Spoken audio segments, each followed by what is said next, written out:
here with Siva Kumar. Thank you so much for joining us here today. Thank you, Judy. Thank you for having me.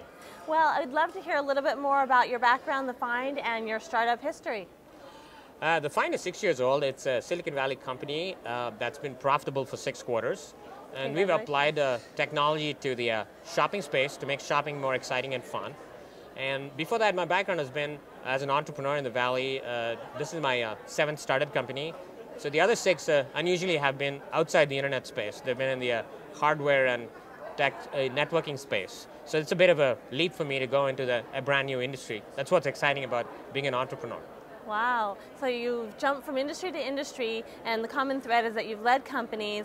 What does it take to lead a company, and what advice would you give other entrepreneurs? Well, I think the key in leading a company is being able to influence and sell people on your ideas. So I think it's convincing yourself that those ideas are good, and then being able to communicate them very clearly to a set of folks around you. Small teams, but I think being inspiring is about being able to convince them that what you want to do is the right thing to do, and if you do it, you'll be successful. Well, with success comes failure, of course. So what's your biggest failure, and how did you overcome it? Well, I've shut down my first startup. Had to shut it down, and you learn a lot of things. Like when the plan changes, to me, there's an important decision there, whether you should continue on because you have funding, or whether you should really look at everything all from start. So it's the same thing you learn in business school about sunk cost, and I think it applies in an entrepreneur's life much more.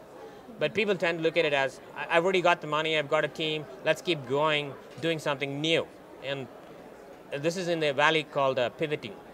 So to me, pivoting is also an important decision. It's almost like restarting the company, and you should take a very serious look at whether you should shut it down and go do something else.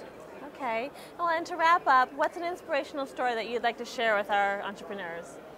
Well, it's when people come and tell you that they've used your product or used your service, and it's quite unexpected. So you're in the middle of somewhere, and I meet someone, and they tell me, "Oh, I've heard of TheFind. I really love it. I didn't know you started it," and that's automatically what makes your day that day. Yeah, that's fantastic, Siva. Thank you so much. Thank you.